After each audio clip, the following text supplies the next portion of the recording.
Welcome student in third session from your textbook chapter number 3 metals and non-metals. Today we will continue this chapter.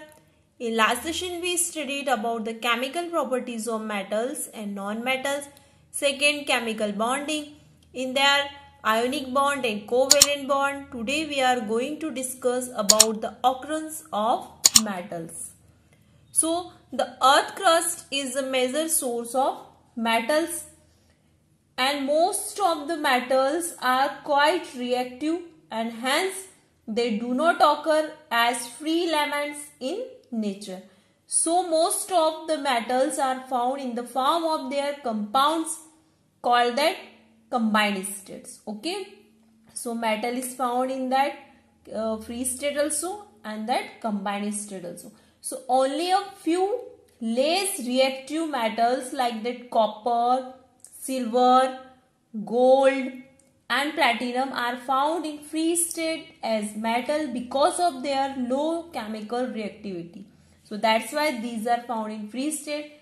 When a metal is found as free element, it is said to occur in native state. So जो free state में metal found होते हो आप उन्हें native state भी कहते हैं.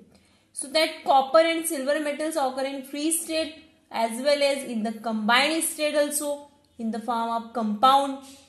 Okay. So next that the metals which are high up in the reactivity series like potassium, sodium, calcium, magnesium and aluminium are so reactive, okay, that they are never found in nature as free element. They are always found in combined state. Means जो less reactive रहते हैं वो easily free state में found होते हैं, but जो highly reactive होते हैं, ओके, हायर रिएक्टिविटी सीरीज में रहते हैं, so they are found always in combined state. Okay. Next topic is that minerals and ores. The natural materials in which the metals or their compounds are found in earth are called minerals. Okay, means the natural materials in which the metals or their compounds, मतलब जो metal compound, okay, are found in earth are called the minerals.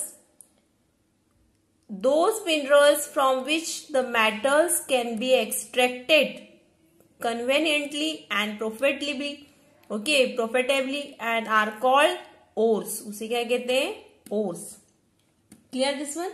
So all the ores are minerals. Means जितने भी ores है वो minerals हो सकते, but all the minerals are not ores. So here is some that common ores. Metal, okay, to be extracted here in that column. Second column is ore and compound in ore, and here formula of ore. So here first is that sodium. Okay. So first is that sodium.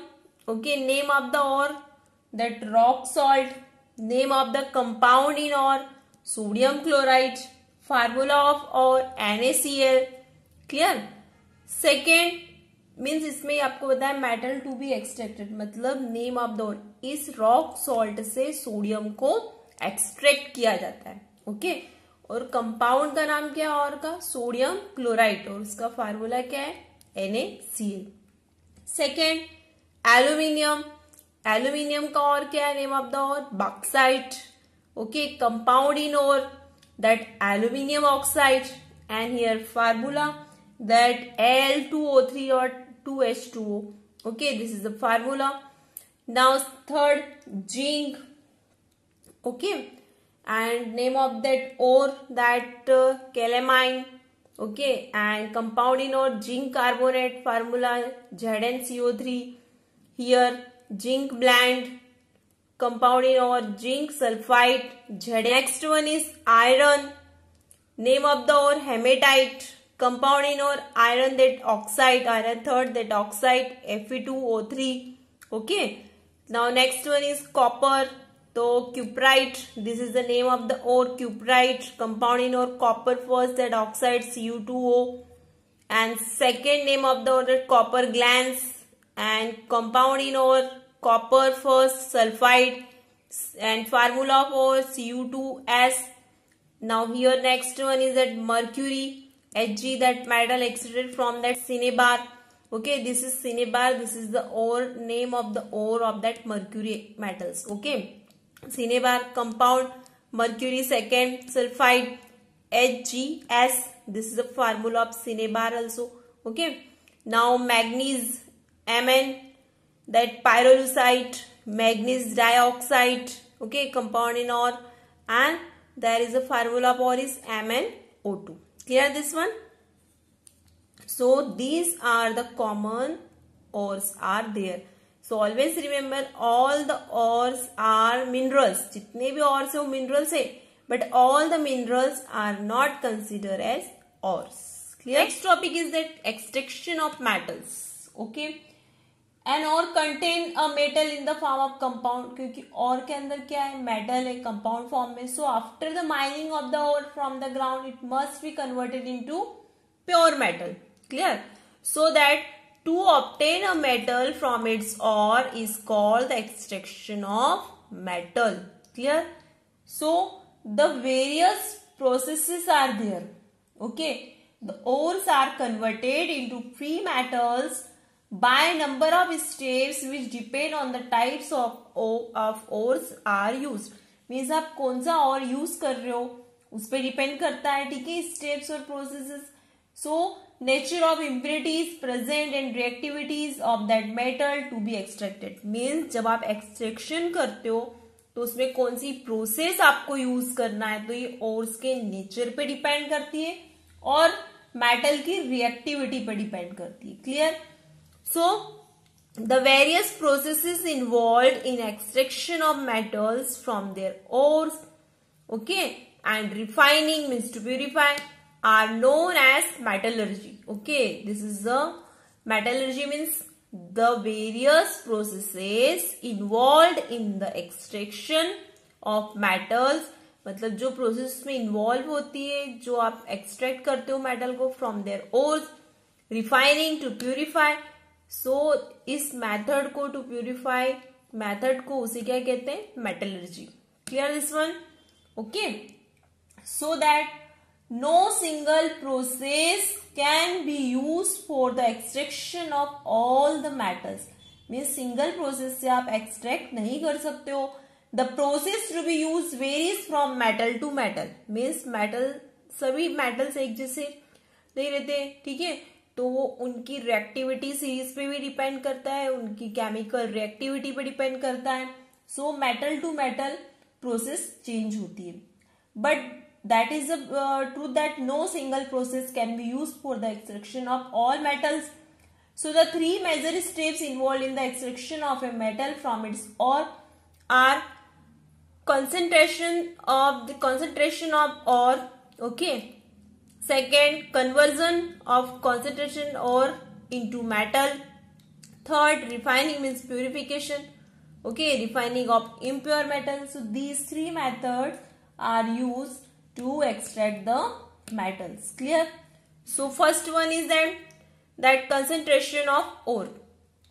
इसमें क्या होता है, the unwanted impurities. ठीक है, जो उसमें impurities, अब आपने देखा होगा अर्थ में से जब अपन कोई फॉर एग्जाम्पल जैसे आप जो रूट्स रहती है, ठीक है, प्लांट्स की, जब आप उसको निकालते हो तो आपने उसमें देखा होगा कितनी सारी इम्प्यूरिटीज भी लगी रहती है, सॉइल लगी रहती है, छोटे छोटे माइन्यूट पेबल्स रहते हैं, हस्क पार्टिकल्स रहते हैं, कुछ माइक्रो ऑर्गेनिजम्स जो रहते हैं वो भी लगे हुए रहते हैं. ओके, तो वो सब क्या है, अनवांटेड इम्प्यूरिटीज है. Clear? So like that, because from where we get the minerals, from the earth crust. Okay, so same like that. So now concentration of ore, the unwanted impurities like sand, rocky materials, earth particles, limestone, mica, etc. present in an ore are called gangue. ठीक है, तो ये जो impurities रहती है उसको gangue कहते हैं. ठीक है, और इसे आपको रिमूव करना पड़ता है. So before extracting of metal from an ore, it is necessary to remove these impurities.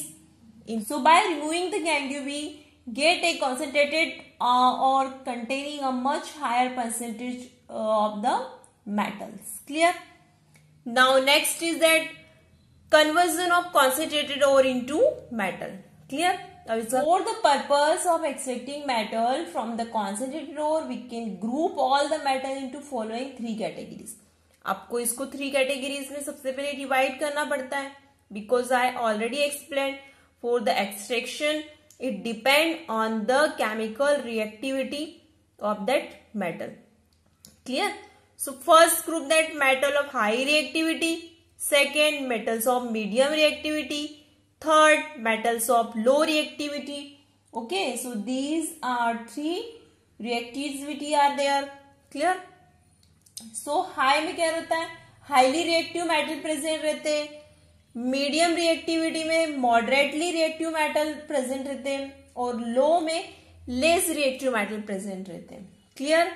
So which methods we can use, for example metals like that potassium, sodium, calcium, magnesium, aluminium. तो अब extraction इसमें क्या use होंगी, electrolysis of molten chlorides और oxide. Okay, for this potassium, sodium, calcium, magnesium, aluminum, because these are highly reactive.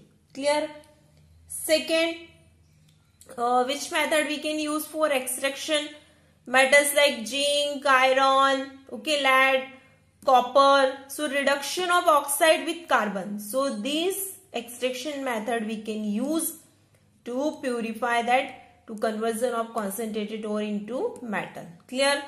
Third, which metal like that, copper, mercury. So which method we can use, heating sulfide in air, okay, for that copper, mercury. Next one is metals like that, silver, gold, platinum. These are found in native state. Native means what, free state, because these are what, low reactive, मतलब ये बहुत less reactive है. Clear? Extraction of highly reactive metal. So extraction of sodium metal, for example, so that the highly reactive metals such as that potassium, sodium, calcium, magnesium and aluminum are placed high up in the reactivity series in its upper part. So the highly reactive metals are extracted by the electrolytic reduction of their molten chlorides or oxide. So here is that the extraction of that sodium metal, for example, okay, the extraction of sodium metal is extracted by the electrolytic reduction of molten sodium chloride. okay, देखो इसमें क्या लिया है, इसमें molten sodium chloride लिया गया है. ठीक है, so when electric current, अब इसमें इलेक्ट्रोलाइसिस मतलब क्या है, इसमें मोल्टन में इलेक्ट्रिक करंट को पास किया जाता है. When electric current is pass through molten sodium chloride, it decompose, मतलब ये क्या होगा, ब्रेकडाउन होगा. Clear? And that it decomposes to form sodium metal and chlorine gas by the electrolysis process. Because we already studied before that, जो highly reactive metal है उसको आप electrolysis method से यूज करके उसको एक्सट्रैक्ट कर सकते हो. तो sodium is highly reactive, that's why we taken here that electrolysis process. Clear this one? में second आपने read कर रहे हो, extraction of moderately reactive metal. The moderately reactive metals which are in the middle of reactivity series are extracted by the reduction of their oxide with carbon, aluminium, sodium or calcium. Clear? So it is easier to obtain metal from their oxide than from the carbonate or sulfide. Means जब oxide form में रहते हैं तो आप उसको easily extract कर सकते हो as compare to that carbonate form और sulphide form. So the concentrated ore can be converted into metal oxide by the process of calcination and roasting. The concentrated ore can be converted into metal oxide.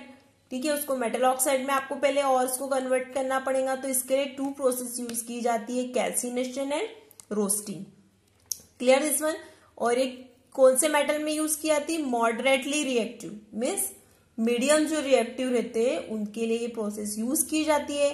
First that calcination is the process in which a carbonate ore is heated strongly in the absence of air. Calcination process में क्या किया जाता है, जो carbonated ओर है उसको heat किया जाता है, ठीक है, स्ट्रांगली हीटेड किया जाता है, एब्सेंस ऑफ एयर, मतलब उसमें एयर नहीं होती है, absence of air, to convert into metal oxide. Clear? Calcination is the process in which a carbonate ore, look here, this is the carbonate ore, okay, calamine ore means zinc carbonate. Carbonate ore is heated, okay, heated strongly in the absence of air to convert it into metal oxide. अभी carbonate किस में convert हो गया, इधर zinc oxide में convert हो गया, means metal oxide form हो गया। Clear this one? So this process is called that calcination process. So look here, when that calamine ore means zinc carbonate is heated strongly in the absence of air, that is when calamine is calcined, okay, it decomposes into that, decomposes to form zinc oxide and carbon dioxide, ठीक है। So the calcination converts zinc carbonate into zinc oxide. Now next process is that roasting. Roasting is the process in which a sulfite ore is strongly heated in presence of air to convert it into metal oxide. These are opposite. इसमें आपको carbonate ओर को आप heated करते हो इन the absence of air, और इसमें आपको क्या करना पड़ता है, सल्फाइड ओर को आप स्ट्रांगली हीटेड करते हो but presence of air to get that metal oxide. Means इसमें भी आपने और लिया है, कार्बोनेट और लिया है, उसको मेटल ऑक्साइड में कन्वर्ट किया बट एब्सेंस ऑफ एयर। और रोस्टिंग प्रोसेस में क्या होता है कि सल्फाइड ओर को आप लेते हो और इन द प्रेजेंस ऑफ एयर में आप उसको हीट करते हो स्ट्रांगली हीटेड, तो फिर आपको क्या फाउंड होता है, metal oxide. Is that zinc blende, okay, means इसको आप जिंक ब्लेंड भी कह सकते हो, zinc sulphide. So zinc, when zinc blend ore is strongly heated in air, okay, it forms zinc oxide and sulfur dioxide. Now that the metal oxide obtained by calcination and roasting of ore, अब इसमें to process से आपको metal oxide form हो गए, okay, here zinc oxide from calcination process, zinc oxide from roasting process. So the metal oxide obtained by calcination or roasting of ore are converted into free metal. Okay, अब ये again convert होंगे क्योंकि आपको तो pure metal found करना है, okay, so आपको zinc oxide तो ऑक्साइड मेटल ऑक्साइड तो फाउंड हो गया।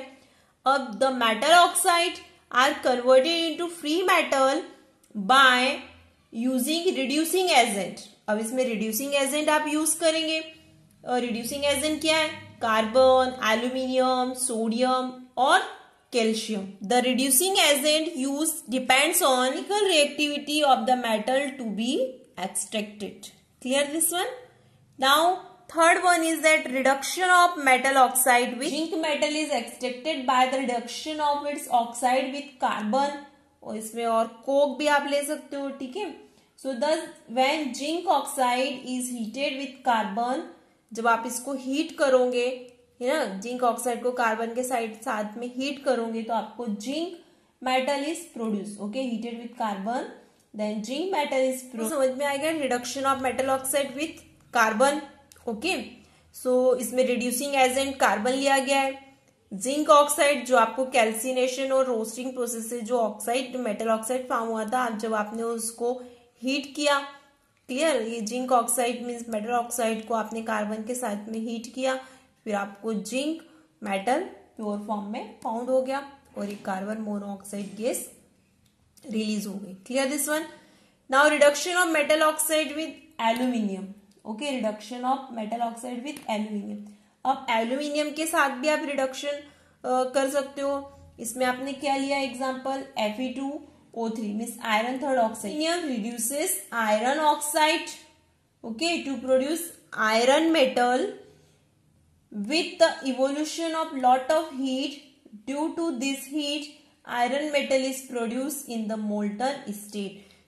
So जो भी मीन्स आयरन मेटल फाउंड होगा आफ्टर दिस रिडक्शन प्रोसेस, वो कौन सी स्टेट में फाउंड होगा, मोल्टन स्टेट। आपने यहाँ देखा था जिंक कौन सी स्टेट में फाउंड हुआ था, सॉलिड स्टेट, बट यहाँ पे आयरन आपको कौन सी स्टेट में फाउंड होगा, molten state. And aluminium oxide is form and heat is generated, so the molten iron is then poured between the broken iron pieces to weld them, okay, and this process is called the aluminothermy of thermite welding। और इसको कौन सी process कहते हैं, thermite welding।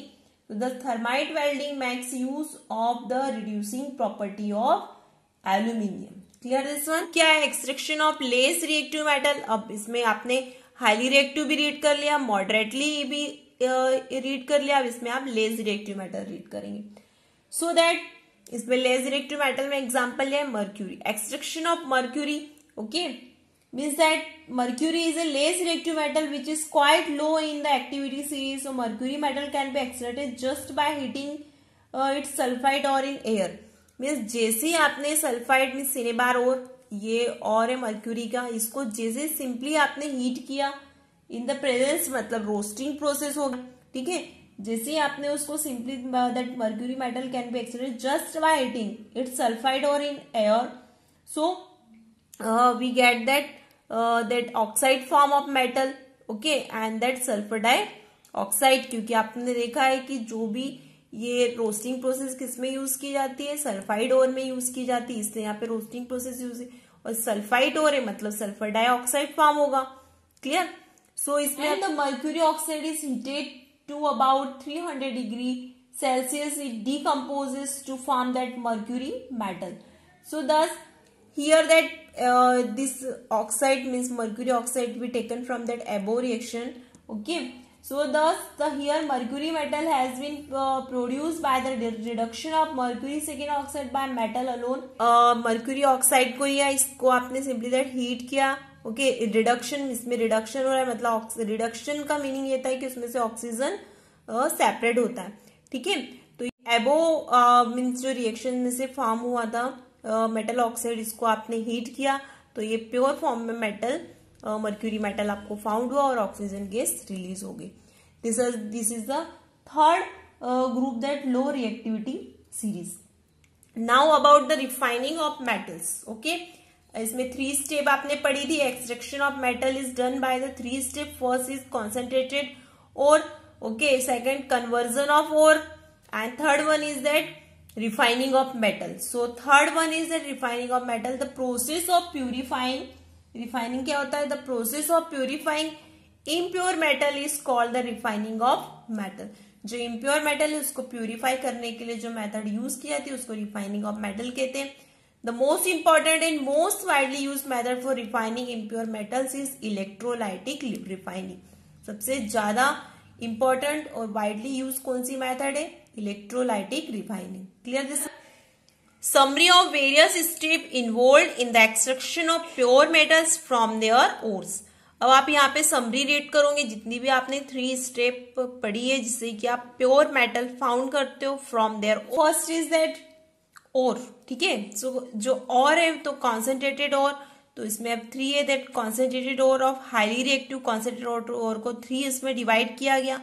Concentrated ore of highly reactive metal, concentrated of ore moderately reactive metal, concentrated of ore less reactive metal, okay. So first highly reactive metal आपको इसमें आपने read किया था कि जो हाईली रिएक्टिव मेटल है उसको प्योर मेटल में फाउंड करने के लिए आपको क्या करना पड़ता है, इलेक्ट्रोलाइसिस प्रोसेस को यूज करना पड़ता है। तो इलेक्ट्रोलाइसिस ऑफ मोल्टन और, clear this one, means chloride और ऑक्साइड फॉर्म के जो होते हैं वो इसमें यूज किया जाता है। सेकेंड है concentrated ore of moderately reactive metal. Concentrated ore of reactive metal में आपने इसमें देखा था 2 टाइप्स के और रहते हैं, कार्बोनेट और एंड सल्फाइड और। कार्बोनेट और में आप कैल्सिनेशन यूज करते हो, calcination process in the absence of air. Sulphide और अगर रहते हैं इसमें तो आप इसमें रोस्टिंग प्रोसेस यूज करते हो। रोस्टिंग प्रोसेस कब होती है, इन द प्रेजेंस ऑफ एयर में, मीन्स दोनों में ही हीट स्ट्रांगली हीट दी जाती है, बट कैल्सिनेशन में absence of air and roasting में प्रेजेंस ऑफ एयर, और दोनों से ही बाद में क्या फाउंड होता है, मेटल ऑक्साइड। अब मेटल ऑक्साइड फाउंड होने के बाद में इसमें रिडक्शन प्रोसेस होती है, reduction with that carbon and aluminium. फिर रिडक्शन प्रोसेस से इम्प्योर मेटल फाउंड होता है, फिर इम्प्योर मेटल को रिफाइन किया जाता है और रिफाइनिंग से प्योर मेटल फाउंड होता है। Clear this one? So moderatory means moderately जो मीडियम रिएक्टिव उसमें कार्बोनेट और रहते हैं और सल्फाइड और रहते हैं, जैसे कि हाईली रिएक्टिव में क्लोराइड्स और ऑक्साइड रहते हैं। क्लियर? थर्ड था आपने देखा था concentrated ore of less reactive metal. इसमें लेस रिएक्टिव मेटल में सल्फाइड और आप यूज कर सकते हो, और सल्फाइड और है मतलब रोस्टिंग प्रोसेस होंगी, क्योंकि जितने भी सल्फाइड और है उसमें रोस्टिंग प्रोसेस यूज की जाती है। इन द प्रेजेंस ऑफ एयर में सल्फाइड और को डायरेक्टली हीट किया जाता है, हीट करने के बाद में इम्प्योर मेटल फाउंड होता है, इम्प्योर मेटल को फिर रिफाइन किया जाता है और रिफाइन के बाद में फिर प्योर मेटल एक्सट्रैक्ट होता है। अब देखो आप इसमें तीनों में ही आपको प्योर मेटल फाउंड हो रहा है, but okay extraction of pure metal okay आप कौन सी प्रोसेस उसमें यूज करोगे, it depends on the chemical reactivity of metal. Clear this one? Means highly reactive metal होंगे तो इलेक्ट्रोलाइसिस मेथड यूज होंगी, एंड मॉडरेटली मीन्स मीडियम होंगे तो carbonate और मीन्स सल्फाइड हो तो उसमें कैल्सिनेशन प्रोसेस और रोस्टिंग प्रोसेस यूज होंगी। Clear? And that less reactive metal होंगे तो उसमें रोस्टिंग प्रोसेस यूज होंगी sulphide. Now next topic is corrosion. Heating up of metals by action of air, moisture or a chemical on their surface is called corrosion. In simply we can tell that means जो भी metal को affect होता है okay, जो उसमें means जो impurities और metals, most of the metals corrode okay when they are kept exposed to damp air means उसको ऐसे ही simply आप रख देते हो तो corrode होते जाते हैं। For example, iron metals, okay, for example that iron metal corrodes when kept in damp air for a considerable time. Clear? So when an iron object is kept in damp air for a considerable time, then a red brown substance called rust is formed on its surface. So rust is what? Is soft and porous, and it gradually falls off from from surface or surface of iron object, and then the iron below start corroding means वो धीरे धीरे start करता है corrosion. So the corrosion of iron is a continuous process which ultimately eats up the whole iron. वो भी metal से वो corrode होते जाते हैं, ठीक है, उनमें कुछ damages होते जाते हैं simply word में. So some example of that iron, the corrosion of iron is called rusting. Means जंग लगना जिसे आप कहते हैं आयरन में, ठीक है, रेडिश ब्राउन कलर की जो मीन्स लेयर है वो डिपोजिट हो जाती है। So condition is necessary for that rusting of iron. First is that presence of air means और oxygen, and presence of that water means that moisture, so air and water.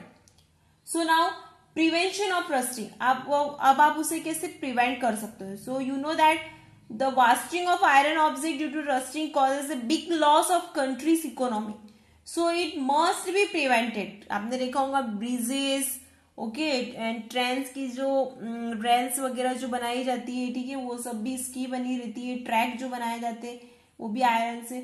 So big loss होता है एक corrosion की वजह से, so it must be prevented. Several methods are used to protect the iron object from rusting.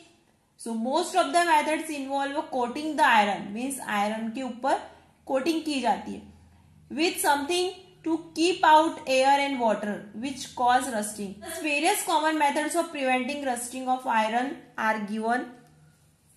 First is that painting. Rusting of iron can be prevented by painting, ठीक है, उसके ऊपर मीन्स कोटिंग आप the most common method of preventing the rusting of iron is to coat its surface with a paint.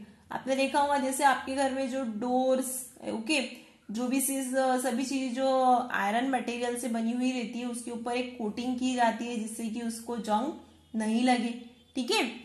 Second है grease और oil.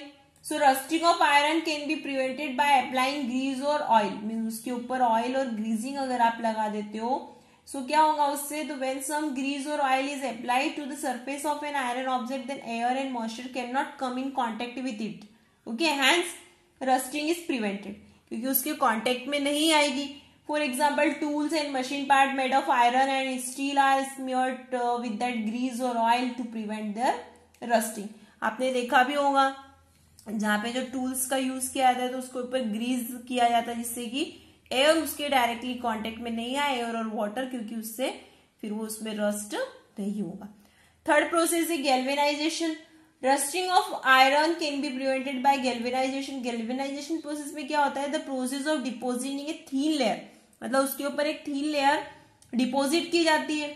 Okay, thin layer of zinc metal on iron object is called the galvanization. तो galvanization is done by dipping an iron object in molten zinc metal, means zinc जो metal है उसको molten किया जाता है और उसके अंदर डीप किया जाता है आयरन ऑब्जेक्ट को, फिर उसके ऊपर एक लेयर फॉर्म हो जाती है। Thin layer of zinc metal is then form all over the iron object.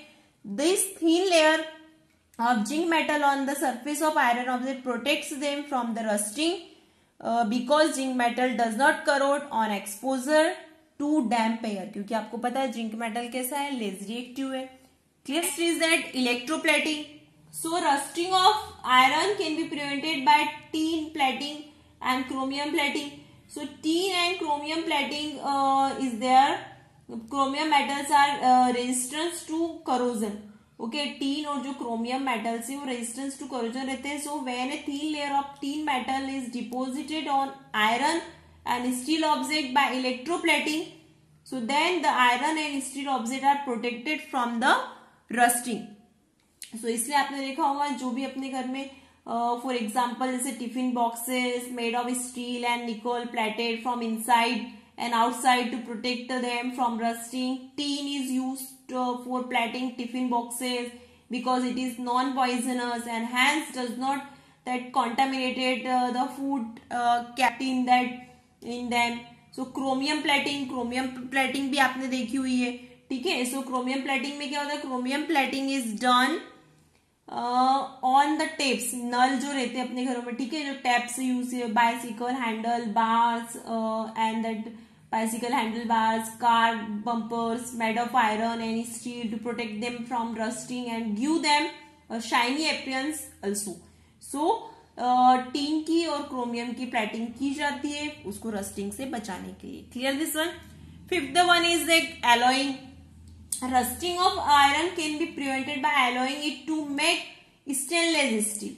Okay, means alloying this is, उसमें 2-3 मीन्स मिक्स किए जाता है जिसमें कि उससे जंग नहीं लगता है। सो एलोइंग प्रोसेस में क्या होता है, when iron is alloyed with chromium and nickel then stainless steel is obtained. Means जब आयरन में क्रोमियम और निकेल को मिक्स किया जाता है सो स्टेनलेस स्टील ऑब्टेन्ड होता है। So stainless steel does not rust at all. Cooking utensils, तो इसीलिए आपके घर में जो कुकिंग यूटेंसिल्स जो बर्तन है वो स्टेनलेस स्टील के रहते हैं। Knives means जो चाकू, scissor and surgical instrument etcetera, so these are what stainless steel because in that iron, chromium and nickel are mixed, are made of that stainless steel and do not rust at all. But stainless steel is too expensive to be used in large amount. Clear? Because there is a chromium and nickel are present in iron, so these are called stainless steel. Clear this one? Now corrosion of aluminium. Okay, corrosion of aluminium में क्या होता है, due to that corrosion, due to that formation of dull layer of aluminium oxide and on exposure to moist air, aluminium vessels loses shine very soon after us, means वो उसका shiny appearance कम हो जाता है। Copper में आपने देखा होगा जो तांबे के मीन्स जो कॉपर के बर्तन उसमें ग्रीनिश कलर डिपोजिट हो जाता है, तो ये भी करोजन है और टेम्परेरी रहता है, ठीक है। सिल्वर में ब्लैकिश कलर डिपोजिट हो जाता है, तो ये भी करोजन ऑफ सिल्वर। शाइनिंग जो अपीयरेंस रहता है वो डल होते जाता है एल्यूमिनियम, कॉपर एंड सिल्वर में। Next topic is alloy. N alloy is a homogeneous mixture of 2 or more metals. इसमें 2 or more मेटल्स इसमें मिक्स होते हैं। Example brass. अब ब्रास जो भी एक एलॉय है इसमें कॉपर और जिंक दोनों मिक्सअप रहते हैं, zinc metal. Okay, an alloy is prepared by mixing the various metal in molten state is required proportion and then cooling their mixture to the room temperature। ठीक है, उसमें molten state में उसमें mix किया जाता है और फिर कूलिंग की जाती है room temperature. The properties of an alloy are different from the properties of the constituent metal. जैसे आपने ब्रास लिया, ठीक है, तो ब्रास की प्रॉपर्टी डिफरेंट होंगी as compare to copper and zinc. अब जिंक और कॉपर की जो प्रॉपर्टीज है उससे जस्ट डिफरेंट बना हुआ, इसमें दोनों मिक्स तो यही है, पर जो इसकी कॉपर और जिंक की प्रॉपर्टी वो ब्रास की प्रॉपर्टी से डिफरेंट होंगी। Clear? So now here general information is alloys are stronger, okay, alloys are stronger than the metals because उसमें फॉर द स्ट्रेंथन उसमें मिक्स किया जाता है। Alloys are stronger than the metals from which they are made, means copper और zinc से brass ज्यादा stronger रहता है। Second, alloys are more resistance to corrosion, means वो इजीली करोड नहीं होता है। ठीक है। Third, they have lower melting point than constituent metal, means इसका मेल्टिंग पॉइंट लोअर रहता है as compare to their constituent metal, means जिससे मिक्सअप होकर बना हुआ है। Fourth, they have lower electrical conductivity than the pure metal, इनकी conductivity भी लोअर होती। So some of the common alloys are duralumin, okay, duralumin mean magnesium steel, stainless steel, brass, bronze, solder and amalgam. So these are the example of alloy. Clear this one? So first we can take the brass. It is an alloy of copper and zinc. brass किससे मिलके बना हुआ है? copper and zinc. इसके constituent element क्या हो गए? copper and zinc. It contains 80% copper and 20% zinc. It is used for making utensil, screws, nuts, wires, tubes, scientific instruments, microscope, etc. So brass is used for that purposes. Second, bronze. It is an alloy of copper and tin. It contains 90% copper and 10% tin. It is used for making statue, coins, medals, cooking utensils, ship, propellers, means जो आपके school में जो medals use किए जाते हैं bronze के बने हुए रहते हैं। ठीक है। Next one is solder. That solder, it is an alloy of lead and tin. It contains 50% lead and 50% tin. 50% होता है. It is used for the soldering, that welding electrical wires together like that. Next one is amalgam. It is constituting of that mercury and silver, tin and zinc, and used by dentist for filling in teeth. Okay, amalgam का use किस लिए किया जाता है? Dentist use करते हैं for filling in teeth. Clear? Now stainless steel alloy of that iron, carbon, chromium. It is used for that making utensil and machine parts. Clear? Now next one is duralium. It is an alloy of aluminum, copper, magnesium, manganese. It is used for making that aircraft parts. The next one is German silver. It is an alloy of copper, nickel, zinc, used for making that airplanes wings. जो airplane के wings रहते हैं उसके बनाने के लिए use किया जाता है। नेक्स्ट है magnalium. Magnalium alloy of mixing of that aluminium and magnesium. It is used for making light weight tools, means जो टूल्स बनाए जाते हैं लाइट वेट के वो इसके बनाए जाते हैं, किसके? मैग्नीलियम. और इसमें क्या मिक्सिंग एलॉय में? Aluminium and magnesium. Next one alloy of gold. Gold के भी एलॉय रहते हैं, आपने देखा होगा 22 कैरेट, 18 कैरेट, 24 कैरेट के जो गोल्ड रहते हैं तो वो एलॉय फॉर मेकिंग स्ट्रेंथ. और उसमें क्यों मिक्सिंग किया जाता है? एलॉय क्यों बनाए जाते हैं? For their strengthening, means for making strength in gold. क्योंकि आपको पता है गोल्ड एक मेटल है, इससे ऑर्नामेंट्स मीन्स ज्वेलरी के लिए यूज किया जाता है. So for making strength in gold, silver and copper are use. So for example that 22 carats gold, उसमें 2 पार्ट्स सिल्वर होगा एंड कॉपर होगा. ठीक है. So these are the example of alloy. ये क्वेश्चन आपके एग्जाम में आता है 5 मार्क्स के लिए कि what is alloy and give some example of that alloy. Clear this one? Thank you.